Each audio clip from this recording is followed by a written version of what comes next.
Que Dieu vous bénisse. Amen. Vous êtes au bon endroit, au bon moment, même s'il va faire 40 degrés dehors.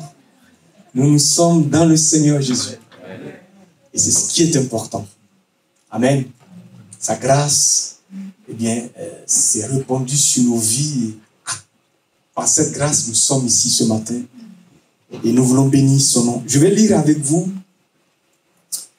Je vous invite donc à lire avec moi une longue lecture dans le livre de 2 Rois. 2 Rois, le chapitre 1, à partir du verset 1er.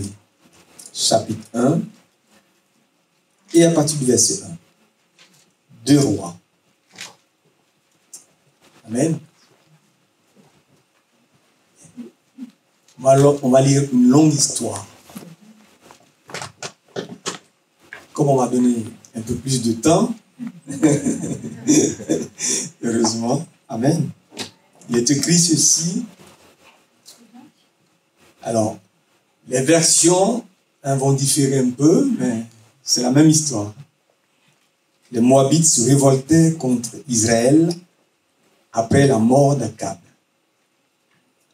Akazia tomba par le treillis de sa chambre à l'étage à Samarie et il se blessa gravement. Il fit partir des messagers en leur disant « Allez consulter Baal-Zébul, le dieu d'Écran, pour savoir si je guérirai de cette blessure. » Mais l'ange de l'Éternel dit à Élie le Tishbite « Lève-toi, monte à la rencontre des messagers du roi de Samarie et dis-leur « Est-ce parce qu'il n'y a pas de Dieu en Israël que vous allez consulter Baal-Zébul, le dieu d'Écran? C'est pourquoi, voici ce que dit l'Éternel, tu ne redescendras pas du lit sur lequel tu es monté, car tu mourras. » Puis Élie s'en alla. Les messagers retournèrent vers Akazia qui leur demanda « Pourquoi revenez-vous » Ils lui répondirent « Un homme est monté à notre rencontre et nous a dit « Allez-y, retournez vers le roi qui vous a envoyé et annoncez-lui, voici ce que dit l'Éternel. Est-ce parce qu'il n'y a pas de Dieu en Israël que tu envoies consulter Baal-Zébul, le dieu d'Écran? C'est pourquoi tu ne redescendras pas du lit sur lequel tu es monté, car tu mourras. » Akazia leur demanda « Quel air avait l'homme qui est monté à votre rencontre et qui vous a dit ces paroles ?» Ils lui répondirent « C'était un homme avec un vêtement en poil et une ceinture de cuir autour de la taille. » Akazia dit alors « C'est Élie le Tishbite. » Il envoya vers lui un chef de 50 avec ses 50 hommes. Ce chef monta vers Élie qui était assis au sommet de la montagne et lui dit « Homme de Dieu, le roi dit, descends. » Élie répondit au chef de 50 « Si je suis un homme de Dieu, que le feu descende du ciel et te dévore, toi et tes 50 hommes. » Et le feu descendit du ciel et le dévora, lui et ses 50 hommes. Akazia envoya de nouveau vers lui un chef de 50 avec ses 50 hommes. Ce chef prit la parole et dit à Élie, « Homme de Dieu, voici ce que dit le roi. Dépêche-toi de descendre. » Élie leur répondit, « Si je suis un homme de Dieu, que le feu descende du ciel et te dévore, toi et tes 50 hommes. » Et le feu de Dieu descendit du ciel et le dévora, lui et ses 50 hommes. Akazia envoya encore un 3e chef de 50 avec ses 50 hommes. Ce 3e chef de 50 monta vers Élie et à son arrivée, il plia les genoux devant lui et lui demanda grâce en disant « Homme de Dieu, veuille accorder un peu de valeur à ma vie et à celle de ces 50 hommes, tes serviteurs. Le feu est descendu du ciel et a dévoré les 2 premiers chefs de 50 et leurs 50 hommes. mais maintenant, veuille accorder un peu de valeur à ma vie. L'ange de l'Éternel dit à Élie, descends avec lui, n'aie pas peur de lui. Élie se leva et descendit avec ce chef vers le roi. Il lui annonça, voici ce que dit l'Éternel. Parce que tu as envoyé des messagers consulter Baal-Zébul, le dieu d'Écron, comme s'il n'y avait pas en Israël de Dieu dont on puisse consulter la parole, tu ne redescendras pas du lit sur lequel tu es monté, car tu mourras. Akazia mourut, conformément à la parole de l'Éternel prononcée par Élie. Comme il n'avait pas de fils, son frère Joram devint roi à sa place. Cela se passa la 2e année du règne de Joram, fils de Josaphat, sur Juda. Le reste des actes d'Akazia, ce qu'il a accompli, cela est écrit dans les annales des rois d'Israël. Amen. Je reconnais que l'histoire n'est pas très réjouissante. Vous êtes d'accord avec moi? Ce n'est pas une histoire extraordinaire de miracle que le Seigneur opère, où les personnes sont libérées, délivrées, et toute la salle est en transe et on crie « Alléluia, notre Dieu extraordinaire et tout-puissant et glorieux ». Vendredi, j'étais à charger du message à l'église de Toulouse-Mini, mais je parlais de ce fou-là qui était de Gadara et que Jésus avait rencontré et totalement libéré. La Bible dit, le message finissait comme ça, il était dans son bon sens. Et c'était des histoires extraordinaires à méditer et à lire. Et on loue le Seigneur pour tous ses bienfaits, pour ses miracles, ces choses extraordinaires qu'il opère. Mais là, nous sommes effectivement toujours dans la parole de Dieu. Et dans ces messages, dans ces paroles qui semblent effectivement ne pas être très intéressants à écouter parce que c'est des jugements en fait qui s'abattent sur des personnes. Dieu se glorifie quand même. Alléluia. Amen. Vous avez lu, on a lu ensemble cette histoire. Il s'agit de quoi? D'un roi, Akazia, le fils de Akab. Akab qui a été l'un de ces rois tyranniques qui a répandu plus que ses ascendants, eh bien, le péché en Israël. Il y avait des dieux dans tout le pays, des autels de faux dieux dans tout le pays, une abomination pas possible, comme jamais en Israël. Sa femme était tellement terrible que jusque dans l'Apocalypse, eh bien, elle est encore citée Jézabel. Elle terrorisait, elle donnait des conseils particuliers. Lorsqu'il y a quelque chose qui lui plaisait, elle le prenait de force. Avec elle, il n'y avait aucun sentiment. Il n'y avait pas de compassion. C'était le roi et elle qui devaient régner. Et il n'y avait pas de justice. Le pays était rempli de corruption, d'injustice, d'idolâtrie, de fornication, de péché tel que Dieu lui-même, eh bien, sur son trône devait, eh bien, bouillir. Et comme si ça ne suffisait pas, eh bien, il en voulait effectivement aux hommes de Dieu, à ceux qui prêchent l'évangile, à ceux qui s'attachent au Seigneur, à ceux qui cherchent la face de Dieu. Et ils n'étaient pas très nombreux. Et il y avait parmi eux le prophète Élie. Et plusieurs autres prophètes ont été capturés, enchaînés, tués. Lorsque vous lisez, eh bien, l'histoire d'Akab, c'est en ce moment que vous commencez à vous rendre compte de ce qu'on parle, de ce que la Bible appelle les fils des prophètes. Alors, ils apparaissent soudainement et après, ils disparaissent un peu, ces fils de prophètes, dont la vie n'est pas effectivement aussi au top qu'on voudrait parce que leur foi est balancée un peu, eh bien, ils avaient des doutes, mais ils semblaient être des enfants de prophètes qu'on a certainement tués sous le règne d'Akab. Et le jugement donc de Dieu eh bien, était arrivé sur Akab, le Seigneur dit que non seulement il mourrait, mais que toute sa famille, eh bien, serait ainsi frappée par la malédiction. Le péché était à son summum et Akazia, dont on parle dans cette histoire, c'est le fils d'Akab. Ce temps me rappelle un peu le temps que nous avons aujourd'hui. Le péché a atteint un niveau extraordinaire. Il y a une telle abomination. Nous sommes dans un monde où être enfant de Dieu, c'est la honte. C'est particulier. C'est bizarre. Il faut presque à la limite se cacher parce qu'on va être montré du doigt.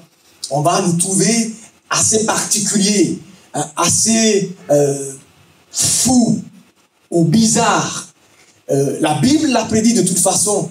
Nous sommes dans les derniers temps, comme le temps d'Akab. Et c'est Paul qui disait à son fils Timothée dans 2 Timothée, le chapitre 3, il dit « Sache que dans les derniers jours, il y aura des temps difficiles. Les hommes seront égoïstes, amis de l'argent, fanfarons, hautains, blasphémateurs, rebelles à leurs parents, ingrats, irréligieux, insensibles, déloyaux, calomniateurs, intempérants, cruels, ennemis des gens de bien, traîtres, emportés, enflés d'orgueil, aimant le plaisir plus que Dieu, ayant l'apparence de la piété, mais régnant ce qui en fait la force. Éloigne-toi de ces hommes-là. C'est comme si Paul était dans notre siècle aujourd'hui et il décrivait notre quotidien. Les hommes sont de plus en plus irréligieux. Évidemment, ils aiment beaucoup plus les plaisirs, plus que Dieu. Dieu n'a pas sa place dans notre monde. C'est trop ringard d'y penser même qu'un Dieu existe et qu'il est présent, qu'il peut nous entendre, qu'il peut nous voir, dont on doit faire attention et écouter sa voix et le suivre. C'est pas possible. J'étais une fois en déplacement, eh bien, avec un groupe de jeunes retraités, cyclistes, et nous faisions le tour du Tarn, un canton, pour promouvoir le dépistage du cancer colorectal. Donc je suivais ce groupe de jeunes cyclistes, moyenne d'âge, c'était entre 65 et 75 ans, très vigoureux, en pédalant de commune en commune. Et moi, eh bien, le plus âgé d'eux, j'avais environ 40 ans, environ, et j'étais dans ma voiture et je les suivais calmement derrière. Et chaque fois qu'on arrivait dans une commune, bien, je prenais la parole pour expliquer aux gens qu'il est important de faire un dépistage du cancer colorectal afin de mieux vivre ou en guérir. Parce que le cancer, il faut aller le chercher avant qu'il se déclenche. C'est l'un des fléaux de notre pays. Et parmi ces personnes-là, il y a qui était en voiture avec moi et qui encadrait la course. Et il y avait un monsieur atteint de cancer, mais un peu plus jeune. Et dans notre discussion, il me regarde, il me fixe ces moments. Il dit, je ne comprends pas quelque chose, docteur. Je dis oui. Il dit, vous êtes quand même docteur. Je dis oui, je n'ai pas volé mon diplôme. Il dit, mais comment vous croyez à Dieu? Et je lui ai dit, mais vous savez la réponse que j'ai envie de vous donner? C'est que comment un docteur peut ne pas croire en Dieu? Alléluia. J'ai dit, le Seigneur m'a transformé, changé, il m'a touché. Et je ne crois pas à une religion, je ne suis pas des hommes. Ma vie a été totalement bouleversée. Je vous raconte ma vie, nous passerons toute la journée ici à voir ce que Dieu a fait dans ma vie, comment il a bouleversé tout mon être. Et il a fait de moi ce que je suis. Mais c'est ceux qui ne croient pas en Dieu qui ont un problème. Ils ne voient pas la gloire et les choses extraordinaires et merveilleuses que Dieu fait. Comment le monde, eh bien, si vous rentrez, vous cherchez un peu plus au niveau scientifique, comment vous savez que la terre a été disposée de telle sorte que s'il bouge un seul moment de son orbite, nous sommes soit tous gelés, soit tous brûlés. Et que les choses sont tellement à leur place que je ne peux que croire à ce Dieu glorieux qui a placé cette terre-là et qui aime tellement l'humanité et qui nous a mis là pour vivre. Et nous ne pouvons pas vivre sur Mars, ni sur Neptune, ni sur toutes les autres planètes parce que c'est là qu'il faut que nous soyons. Et ça a été choisi par quelqu'un qui nous aime. Amen. Mais le monde aujourd'hui, c'est terrible de croire au Seigneur. C'est compliqué et difficile. Vous ouvrez, vous regardez, vous vous mettez juste devant l'écran. Eh bien, j'étais assis, je n'ai pas souvent devant la télé, j'aime pas trop passer du temps. Et puis j'étais en vacances et mon épouse et moi, on se dit, allez, on va peut-être regarder un film, qu'est-ce qui se passe dans la télé, dans ce monde? Et donc on met un film. Et quand on a regardé après, je dis à mon épouse, je ne regarde plus. Parce que c'est la femme qui a son épouse, une autre femme, le monsieur qui a son épouse ou son époux, un autre monsieur. Eh bien, ce sont des choses qui, dans tout le film, est présenté comme naturelles et normales et dont nos enfants, s'ils ne sont pas à côté, eh bien, doivent être enseignés. C'est le monsieur qui a trompé sa femme et qui est une autre femme et qui a recouché avec la fille d'un autre et ainsi de suite. Et ça semblait logique et normal et ça se déroulait comme ça dans le film. Je lui ai dit, mais il faut qu'on fasse attention parce que des fois, mes enfants sont devant la télé et chaque fois, il faut que j'aille voir ce qu'ils regardent et qu'est-ce qu'on leur véhicule comme idée. Notre monde est sens dessous.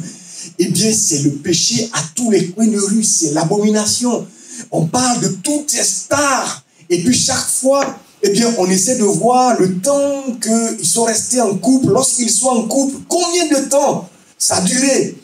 Et c'est tellement logique. Et souvent, on vante, ils sont restés 10 années ensemble. C'est le couple qui a fait plus de temps. Parce qu'on attend forcément que, eh bien, ça ne tienne pas, qu'il y ait des séparations. Et tous les jours, dans les journaux, eh bien, c'est des divorces en cascade de stars qui sont des idoles.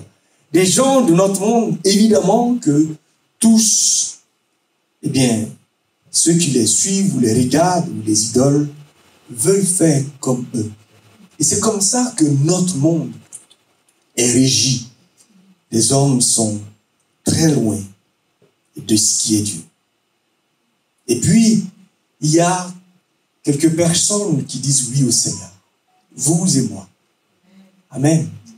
Qui ont accepté de vivre à contre-courant, en fait, de ce monde.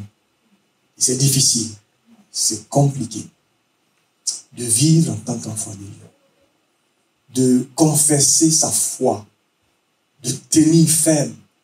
Nous sommes tellement oppressés par le monde qu'il faut une grâce particulière pour rester debout.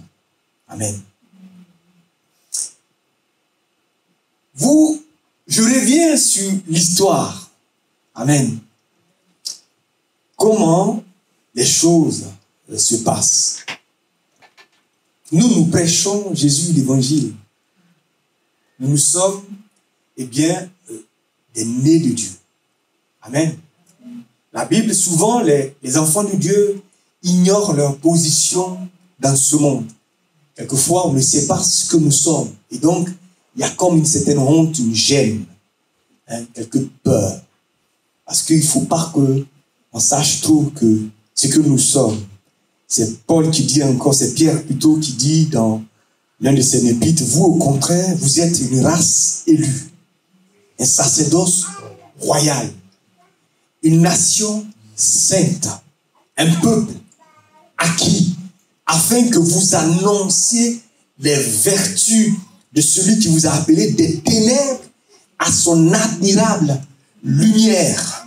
Vous qui autrefois n'étiez pas un peuple et qui maintenant êtes le peuple de Dieu. Vous qui n'aviez pas obtenu miséricorde et qui maintenant avait obtenu miséricorde. Alléluia. Nous sommes des enfants de Dieu. Nous sommes un peuple élu. La Bible dit que nous sommes un sacerdoce royal. Chaque enfant de Dieu est un prince parce qu'il descend du roi des rois, du Seigneur des seigneurs, de tout-puissant. Et quelquefois, nous ignorons notre nature, ce que nous sommes en tant qu'enfants de Dieu. Nous sommes quand même des enfants du Créateur de tout l'univers. Et nous avons obtenu grâce. Nous avons obtenu miséricorde. Amen. Vous savez que celui qui vous touche, il touche à la prunelle de l'œil de Dieu. Amen. Satan, souvent, on vous dit, vous n'êtes rien, mais nous sommes ceux que Dieu garde et que Dieu protège. Ceux qui comptent pour le Seigneur. Si tu as donné ta vie à Christ, ta vie a un sens. Quand tu n'as pas Christ, ta vie n'a aucun sens. Tu es sur la terre, tu travailles, tu as des enfants, tu meurs, tu vas en enfer. Et tout ce que tu as construit est détruit. Mais Dieu nous a appelés à vivre avec lui pour l'éternité. C'est un sens pour la vie. Alléluia. Et c'est parce que nous n'avons pas, ceux qui n'ont pas le Créateur, la source de la vie en eux, que les hommes souffrent. Qu'ils sont majoritairement dans une situation incertaine, incertitude, il n'y a aucune espérance, il n'y a pas d'espoir. C'est des échecs, des insatisfactions en permanence. Parce que le Créateur de la vie n'est pas en celui qui n'a pas donné sa vie à Jésus. Et c'est pourquoi notre rôle, c'est de parler de lui, afin que les gens entendent l'évangile et viennent à la source de la vie. La Bible dit celui qui a le Christ a la vie. Mais celui qui n'a pas le Christ n'a pas la vie. Alléluia. Que Dieu soit béni. Que son nom soit glorifié. Qu'est-ce qui se passe dans notre lecture de ce matin? Eh bien, on demande quelque chose à un homme de Dieu, à un prophète. Et qu'est-ce qu'on lui demande? Il est dit, homme de Dieu, descend. Amen. Homme de Dieu, descend. C'est l'appel aux hommes de Dieu. Dans notre monde actuel. C'est l'appel aux enfants de Dieu. Au quotidien. Homme de Dieu, descend. En fait, le monde nous appelle à descendre. Le monde appelle l'enfant de Dieu à descendre, à sortir de la présence de Dieu dans les hauteurs et à aller dans la boue du péché, dans la vallée des ossements desséchés. C'est ce que le monde appelle les enfants de Dieu à faire. Et constamment, à tous les coins de rue, au travail, à la maison, dans les déplacements, dans les voyages, en été, en pleines vacances, tout le message que le monde apporte aux enfants de Dieu, c'est de descendre. Descendez. Descendez. Homme de Dieu, descend. Mais qui a donné l'ordre? C'est le roi. Il n'est pas là. On ne sait pas. Amen. Vous savez, Satan est derrière. On l'ignore. Il fait tout pour ne pas qu'on sache qu'il existe. Parler de Satan, les gens vont dire, oh, allez, arrêtez, vous exagérez. Il n'existe pas. C'est juste de la fabulation. Satan, c'est qui? Il n'est pas là. Tu as déjà vu Satan quelque part? Mais arrête. Il ne faut pas exagérer. Mais vous êtes fanatique. C'est quelle histoire, Satan? Il vient d'où?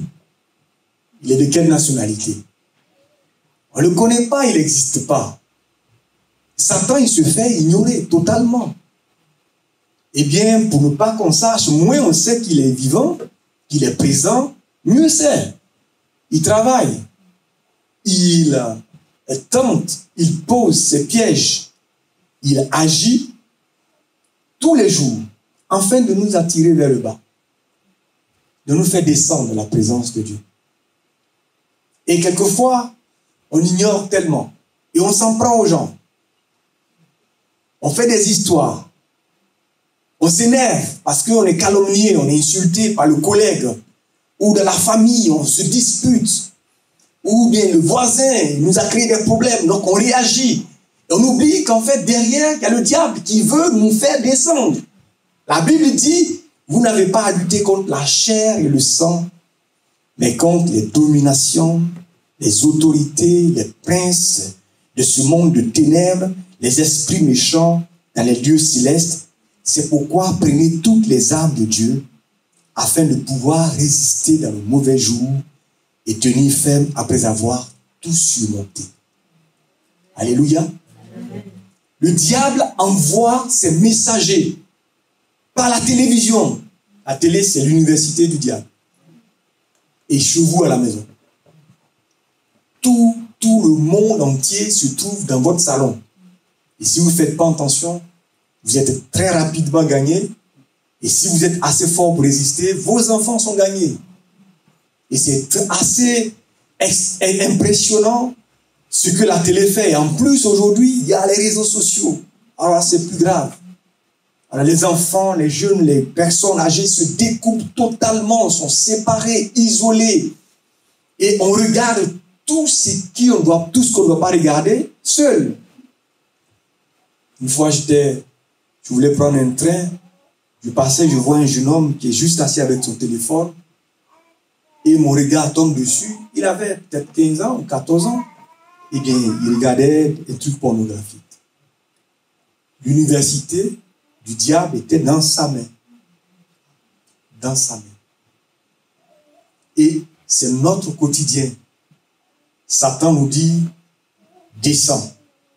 Le diable, il a toujours tendance à se faire oublier pour mieux dominer. Amen. La Bible dit, soyez sobres et veillez. Votre adversaire, le diable, rôde comme un lion rugissant, cherchant qui il dévorera. Chaque fois que je lis ce passage, je me souviens, en fait, d'une histoire. Il y a quelques années, à l'église de Toulouse-Minime, je donnais un message sur justement ce verset. 1 Pierre 5, verset 8. Soyez sobres, veillez, votre adversaire, le diable, rôde comme un lion rugissant, cherchant qui il dévorera. Et quand j'ai fini, à la sortie du culte, il y a un frère qui s'est approché de moi et il a commencé à me passer la pommade. Frère Max, dit oui. Il dit, j'aime bien quand vous prêchez, c'est génial. Mais là, aujourd'hui, vous avez voulu nous faire peur. Vous nous dites que le diable il rôde autour de nous comme un lion rugissant. Arrêtez quand même de nous dire des choses comme ça. Et dès qu'il a fini, alors ce jour, je n'ai pas l'habitude de le faire, hein, mais j'ai fait un pas en arrière. Je lui ai dit, arrière de moi, Satan. Parce que il dit que c'est moi qui dis que le diable rôde autour de nous comme un lion rugissant. Vous avez entendu la subtilité du diable? J'ai lu un verset biblique. La parole de Dieu dit, le diable rôde autour de vous comme un lion rugissant.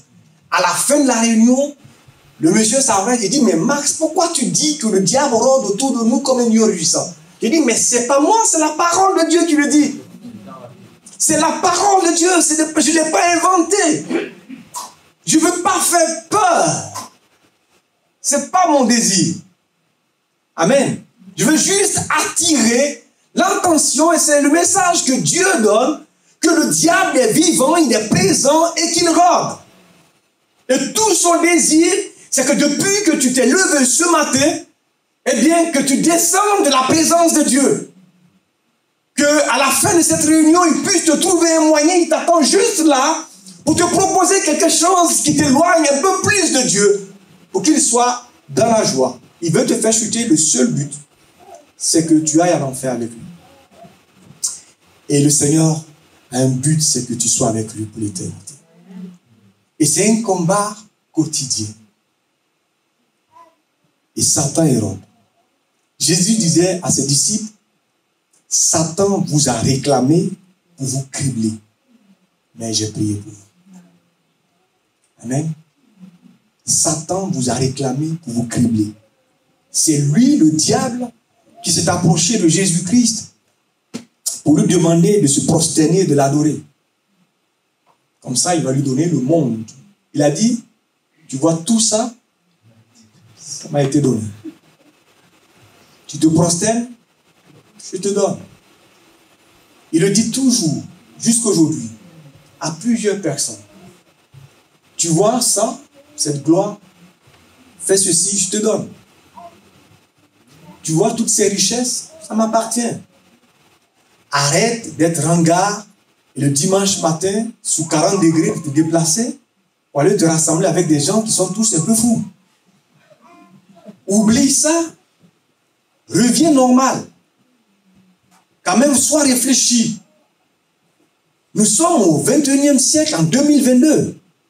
Qui croit encore à Dieu dans notre siècle? Arrête. Descends de là. Regarde là, c'est l'été. Il y a tellement de jeunes hommes, il y a tellement de jeunes filles. Qu'est-ce que tu as à passer tout ton temps? Aller à l'église. Il y a trop de choses à faire. Regarde tous ces films. Regarde toutes ces passions qu'on a, de tous ces jeux. Il y a trop de choses. Arrête. Descends. Mais descends. Tu veux rester en haut? Tu seras seul. Effectivement, Élie était tout seul sur la montagne. Et c'était compliqué, mais il était avec Dieu. Amen. Et le diable dit, descends. Mais il passe par qui? Eh bien, par un groupe de personnes. Amen. Il ne vient pas lui-même. Il ne vient pas dire, moi le diable, allez, quitte la, descends. Non, il passe toujours par, eh bien, d'autres personnes qui aiment bien faire la vie. Allez, des amis, hein, des voisines, hein, des collègues de travail. Hein.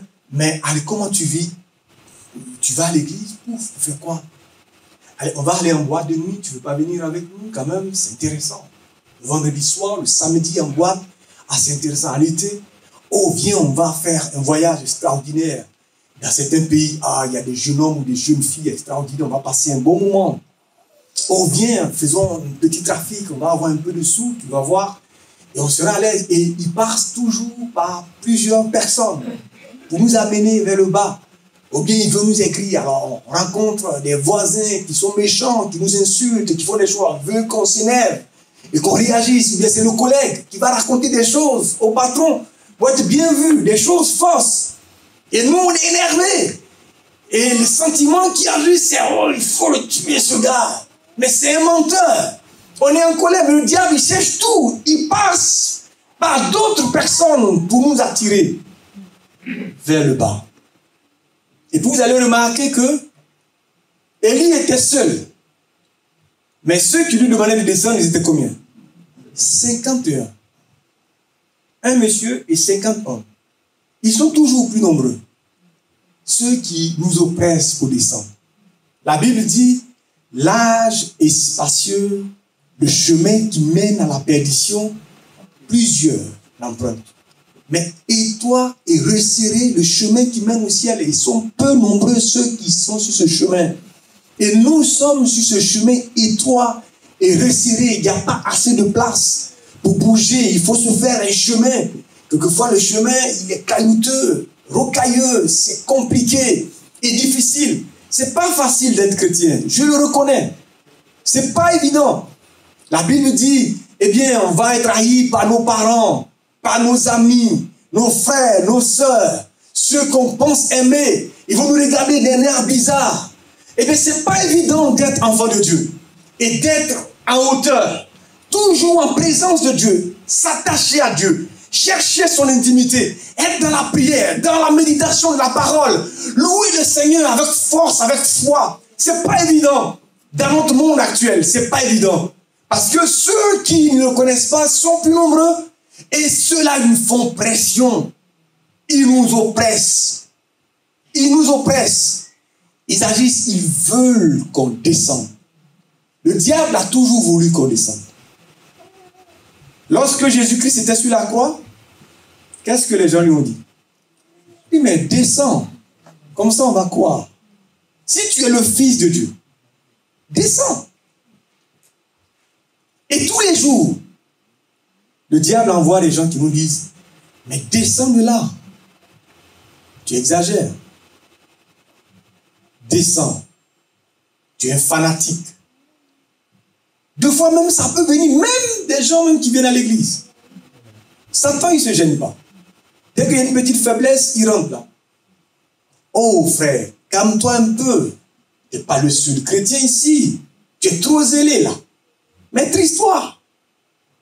Calme-toi. Nous tous, nous sommes enfants de Dieu. Tu penses que tu es qui, toi? Arrête. C'est toi celui qui connaît le Seigneur? Nous tous, on le connaît. Ah, moi, on m'a toujours, très souvent dit ça. Arrête, frère Max. Là, je pense que tu es fanatique. Tu exagères un peu. Il ne faut pas aller quand même. Nous tous, on croit au Seigneur. Une fois, j'étais à un conseil d'administration. Je dis, mais attends, nous sommes enfants de Dieu. On ne doit pas se... Mais, oh, attends, tu es jeune. Calme-toi. Nous, il y a longtemps, on est là. Tu crois que tu es le plus spirituel? Non, non, non, non, non. Descends un peu. Et c'est clair, une parole claire d'un enfant de Dieu. Parce qu'il y a quelquefois une petite faiblesse et le diable il passe et il nous donne la parole pour que nous descendions de la présence de Dieu. Satan ne veut pas qu'on reste toujours attaché à chercher Dieu, à crier à lui, à prier, à être correct, à vivre non pas dans la compromission, mais dans la justice, dans l'ordre. Le diable n'aime pas cela.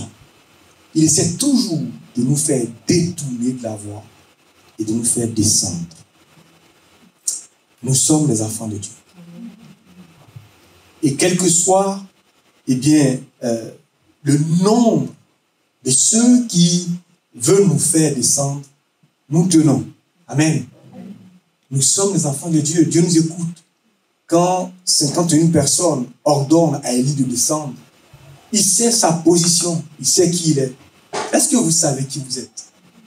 Il dit, si je suis un homme de Dieu, eh bien que le feu descende. On ignore ce que nous sommes. Et nous sommes dans l'hésitation. On n'a pas la foi. Mais parce que on n'est pas dans l'intimité. Parce que souvent nous sommes, en bas, déjà descendus. La vie, souvent, des chrétiens, c'est un peu de haut, beaucoup de bas, et on reprend un peu un message. C'est comme si le Seigneur nous donne un petit fouet, donc on essaie de remonter un peu, et puis ouf, on repart encore bien en bas. Et quand c'est comme ça, comme on ne sait pas ce que nous sommes, rapidement, il y a une tentation, on chute. Élie était toujours sur la montagne. Et être sur la montagne, tu sais ce que tu es. La foi de Dieu, la force de Dieu. Tu te sens comme la Bible dit, les jeunes gens se lassent, les adolescents se fatiguent, les jeunes gens se lassent, mais ceux qui se confient en l'Éternel renouvellent leur force, ils prennent leur envol comme l'aigle. Et quelquefois, on ne sait pas. Et c'est pourquoi, très, très souvent, on est dans un état de défaite. À pleurnicher, ça ne va pas. Et c'est difficile. Ça peut être un moment parce que le diable, comme il ne nous aime pas, il peut nous créer des situations, des difficultés. Mais il faut qu'on soit debout. Vous savez, depuis un mois, il y a une cascade de choses qui arrivent à la maison chez moi. Mais une cascade, tout tombe en panne, tout dégringole. La voiture qui nous lâche en pleine route, déjà au garage, on n'a même pas d'autre. On nous dit, avant même qu'on commence à réparer, on nous envoie la facture. Et on se dit, mais qu'est-ce qu'on va faire? Et puis, le lave-linge, il tombe, ça ne va pas, il faut le changer. Et le four, il est bousillé, il faut le changer. Et la cuisinière, ça ne marche plus. Et ma femme, elle est là, elle dit, il y a un problème, Max, il y a un problème. Il y a une attaque. C'est pas possible. Tout vient en même temps. Je vous donne pas d'autres choses, parce que là, on va raconter. Mais il y a tout un événement. Et je vais vous dire, en fait, les petits trucs même qui sont plus graves, c'est que vous n'allez pas vous en rendre compte. Avec 40 degrés, presque la nuit à 30 degrés, eh bien, je suis allé acheter un ventilateur. Ah bon, on a un ventilateur qui était là. Et ma fille voulait passer juste l'aspirateur. Elle tire le fil. Là, le ventilateur, boum, il tombe. Tout est cassé. Et la nuit était terrible ce jour. Le lendemain, je suis allé directement acheter un autre ventilateur. Eh bien, c'était vendredi ou bien jeudi. On l'a installé, bien monté tout ça. Tout allait, un peu de, même si c'est chaud, c'est pas grave, ça nous souffle un peu, on peut dormir. Et puis hier nuit, à 3h du matin, on attend, mon épouse et moi, on saute. Le ventilateur tout neuf. Eh bien, le lit s'est rentré, je ne sais pas comment, en fait, tout a sauté. Eh bien, tout est cassé. Hier nuit, à 3h du matin, on s'est réveillé. Ça fait que je suis un peu fatigué parce que je n'ai pas trop dormi finalement.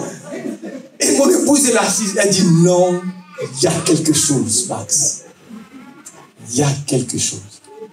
Et je lui ai dit, toute chose concourt bien de ceux qui aiment Dieu.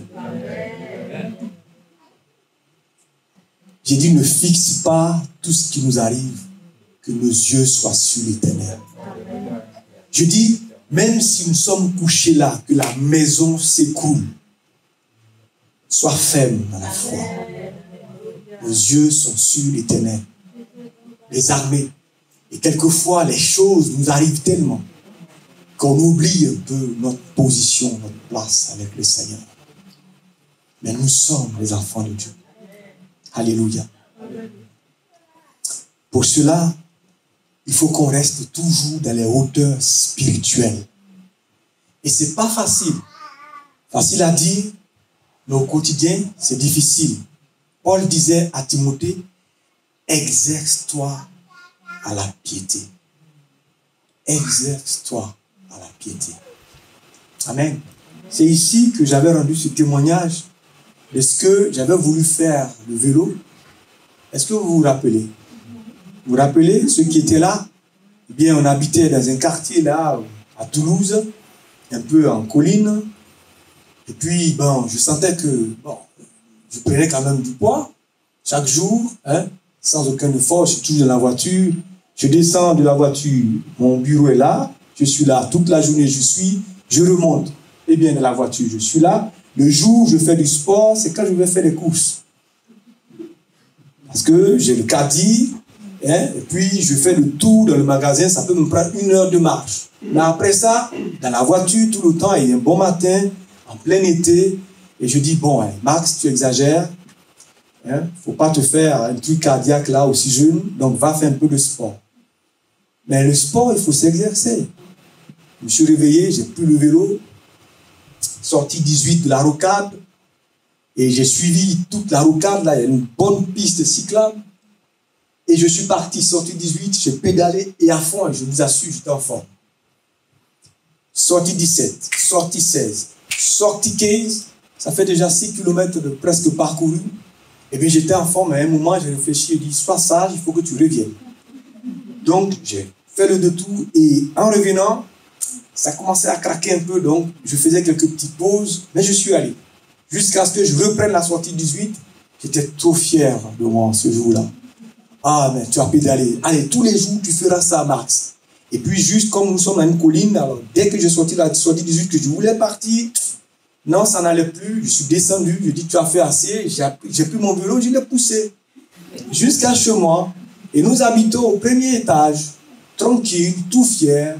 Une bonne douche, passer le temps, à bien dormir. Le matin, il faut que j'aille au travail. Je suis sorti de chez moi, mes jambes tremblaient et il fallait que je descende la première marche de l'escalier. C'est ce jour-là que j'ai vu qu'un escalier peut être une montagne. Et je lui ai raconté cette histoire ici. Et j'ai pleuré tellement j'avais mal. Comme si on m'avait battu, frappé. Au service chez moi, nous sommes au 2e étage. Je ne sais pas combien de temps j'ai mis pour faire 2 étages. Mais c'était terrible. Et quand je suis rentré le soir pour prendre un étage et rentrer chez moi, j'ai souffert. Je vous assure. Le lendemain, je n'ai pas fait de vélo. La semaine qui a suivi, je n'ai pas refait de vélo. L'année qui a suivi, je n'ai pas refait de vélo. Et jusqu'à aujourd'hui, je n'ai pas refait de vélo. Parce que j'ai trop souffert. Mais ce n'est pas bon, parce qu'il faut s'exercer. En une journée, il faut faire juste peut-être un peu. Le lendemain, faire encore un peu. Et puis tous les jours, faire. La piété, il faut s'exercer. Prendre du temps. Lire la parole de Dieu tous les jours, ce n'est pas intéressant. Un livre tout gros, écrit tout petit. Il faut vraiment avoir quelque chose pour pouvoir se mettre là et lire. Mais il faut s'exercer tout le temps. Et moi, tous les jours. Je dis, Seigneur, donne-moi la force de lire au moins un chapitre. Que je garde cette habitude. Prendre du temps. Se mettre ce soir. Et parler seul. Quelqu'un qui est à côté va dire, mais il y a quelqu'un qui est fou dans cette maison. Mais notre Dieu, la Bible dit, il est dans le secret. Discuter avec lui, prendre du temps, lui expliquer la journée, la famille, les soucis qu'on peut avoir, les difficultés, mettre sa confiance en lui, le louer, l'adorer, prier pour tous ceux qui souffrent dans le monde, parce qu'ils sont persécutés, parce qu'ils croient en Dieu. Prendre du temps pour cela nous maintient dans les hauteurs, de telle sorte que Satan, en nous voyant, il a la crainte, il a peur. Il ne peut pas, même avant de oser en faire quelque chose, il hésite. Parce que Dieu nous garde. Parce que nous sommes les élus de Dieu. Amen. Amen. Nous sommes enfants de Dieu. Et le monde voudra qu'on descende. Le diable voudra toujours qu'on descende. L'objectif, c'est que tu meurs. Que ce que tu as commencé, eh bien, ne s'achève pas. Le diable veut détruire ta vie, veut te ruiner, veut te ramener, eh bien, dans les ténèbres qui sont faites pour lui. Et il faut que nous soyons toujours en hauteur. Vous savez, Joseph, Dieu lui avait promis quelque chose. Le Seigneur ne lui a pas dit, avant qu'il puisse l'avoir, ce qu'il va vivre. Ses frères ont commencé à le persécuter. Ils ont été jaloux. Ils ont voulu même le tuer. Finalement, ils l'ont vendu. Il est parti comme esclave dans une maison. Les choses ont commencé à bien se passer. Mais non, Satan n'était pas content. Satan dit, descends. Il est passé par la femme de son maître. Tous les jours, mais couche-moi, couche avec moi. Ah, je vois quelques frères qui seraient dans la vallée qui disent, ah, vraiment, Dieu est bon. La femme même du patron même, elle veut coucher avec moi. Ça, si je couche avec elle, je suis le maître de la maison. Il y a certaines personnes que Satan réussit à obtenir comme ça, à faire descendre jusque dans la boue. Et Joseph a résisté jusqu'à ce qu'un jour, elle bondit. Alors, quand vous résistez, il devient violent, le diable. Il utilise d'autres moyens.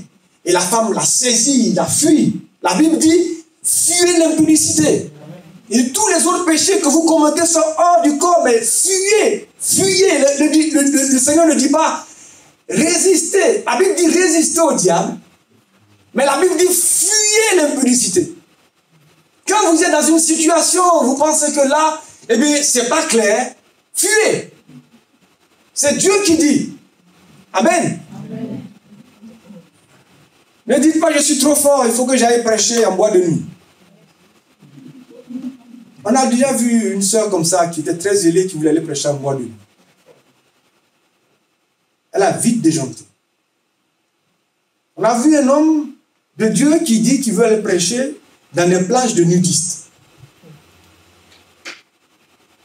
Mais il a chuté. Il ne faut pas tenter le diable. Le Seigneur dit fuyez l'impudicité. Amen. Amen. Moi, je parle de Jésus à quelqu'un, si ça n'intéresse pas, que c'est moi que la personne intéresse, je fuis. Je ne suis pas assez fort pour ça. Amen. Satan dit, le Satan dit, allez, tu es spirituel. Allez, tu peux résister. Jésus dit, fuis. J'écoute Jésus. Je fuis. Amen. Amen. Alléluia. Amen. La femme de Potiphar dit à Joseph, couche avec moi. Couche. Il a fui.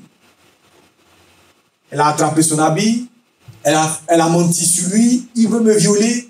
Il est parti encore en prison. Imaginez. Et c'est souvent ça. La vie de l'enfant de Dieu. Il y a ces événements, on ne comprend pas. Mais Seigneur, tu me négliges.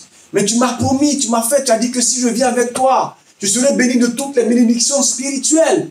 Pourquoi j'ai ce problème? Pourquoi c'est à moi que ça arrive? Et souvent, on a des chrétiens qui passent tout le temps à dire, mais Seigneur, mais pourquoi, et pourquoi, et pourquoi, et pourquoi? Joseph est resté ferme. Amen. Jusqu'à la fin. Alléluia. Eh bien, si tu es le Fils de Dieu, descends. Jésus dit, je ne descends pas. Amen. Est-ce que vous savez l'histoire qu'on vient de lire? Je vais terminer par ça, parce qu'il y a beaucoup à dire. L'histoire qu'on vient de lire se situe au niveau du premier chapitre de 2 Rois. 2 Rois 1. Évidemment, vous allez me dire, qu'est-ce qu'il veut nous raconter? 2 Rois 1 vient juste avant 2 Rois 2. C'est naturel, non?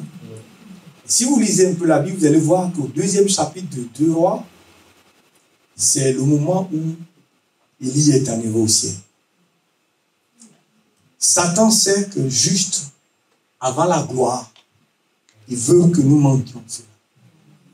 Et il met l'oppression. Imaginez que Élie soit descendu. On n'aurait pas eu, eh bien, ce char de feu qui vient nous prendre. Vous allez dire, mais il est descendu à la fin? Oui. Il est descendu, mais sous l'ordre de Dieu. Le Seigneur lui a dit, descends. Quand les enfants de Dieu descendent, c'est pour apporter la parole de Dieu, pour que les autres soient sauvés. C'est pour apporter, eh bien, l'enseignement du Seigneur. C'est pour dire aux hommes, Dieu vous aime. Changez de voie. Venez à lui et vous serez sauvés. Votre vie sera transformée, vous serez de nouvelles créations. Jésus vous aime, il est mort à la croix pour vous. Si vous demeurez dans votre voie, malheureusement, voilà les conséquences.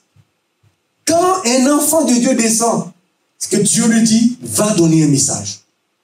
Sinon, notre place, c'est toujours dans la hauteur en présence du Seigneur. Nous ne descendons pas. Si Jésus avait écouté qu'il était descendu de la croix, nous ne serons pas ici. Il n'y aurait eu aucun sauvé. Nous allions tous dans une éternité sans Dieu. Si Joseph était descendu et avait couché avec cette femme, eh bien, le peuple d'Israël peut-être ne serait même pas formé. Et le Messie ne serait pas venu. Si Élie était descendu, il ne serait pas monté dans un char de feu. Résistez au diable. Et il fuira loin de vous. Restez ferme. Nous avons la bonne part. Amen. Quand vous avez Jésus, vous avez la bonne part. Amen. Ne soyez pas attristés ou malheureux de quelque situation que ce soit. Nous avons la bonne part. Et personne ne doit nous le prendre. Ne donne pas l'occasion à Satan. Ne descends pas de ta position d'enfant de Dieu.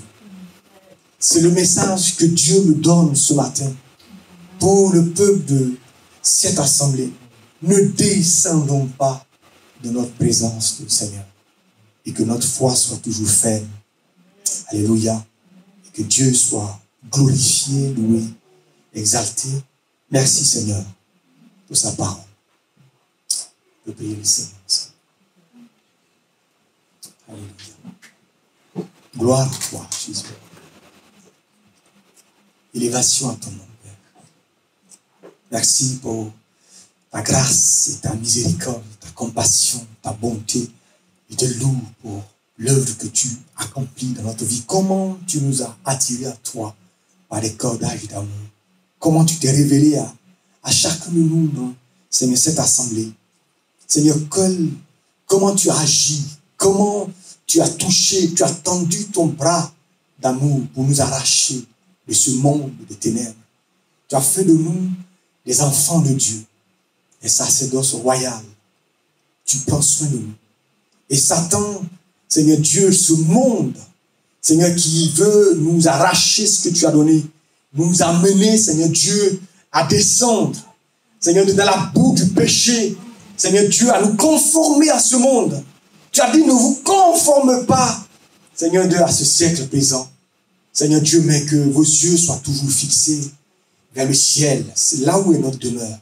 Donne à nous d'être forts. Si quelqu'un au milieu de nous, Seigneur Dieu, au Père, avait chuté, je prie que ce matin, tu étends ta main merveilleuse et glorieuse, ça veut que tu lui pardonnes et que tu tiennes sa main pour le relever, Seigneur. Pour le relever, Seigneur. Tu as dit, cette fois, le juste tombe et cette fois, il se relève. Relève celui qui est tombé. Mais donne-nous, Seigneur Dieu, d'être ferme dans notre position de hauteur. Donne-nous de nous attacher à toi, à ta parole, Seigneur Dieu, ô Père, à ta présence dans la prière, dans les supplications, Seigneur Dieu, ô Père, dans les rassemblements, Seigneur Dieu, tu as dit qu'il est bon, agréable pour des frères d'être ensemble, Seigneur, parce que c'est là que tu amènes, Seigneur, la bénédiction et la vie pour l'éternité. Donne-nous, Seigneur Dieu, d'aimer la présence, Seigneur Dieu, de tes enfants, que nous partageons ensemble les choses merveilleuses et glorieuses que tu as fait pour nous, et que ton nom soit glorifié, et que quel que soit, Seigneur Dieu, la situation, le problème, la difficulté qui se présente, un problème de santé, un problème, Seigneur Dieu, d'échec, un problème, Seigneur Dieu, difficile dans nos relations avec les autres, Seigneur Dieu, que nous nous attachons à toi, que nous attendons à toi, et que, Seigneur, tu nous exauces et que nous sortes de la situation pour ta seule gloire, Seigneur. Nous voulons, Seigneur Dieu, compter sur ta grâce. Aide-nous à demeurer fermes. Aide-nous à nous attacher à toi. Et dans ces moments, Seigneur Dieu, de vacances, que nous ne nous relâchons pas, Père, mais que, Seigneur, nous soyons toujours attachés à toi. Et que ton nom soit glorifié. Merci pour tout ce que tu fais, Seigneur. Au nom de Jésus. Alléluia. Merci, Jésus. Amen. Que Dieu soit béni. Que sa grâce soit sur nous.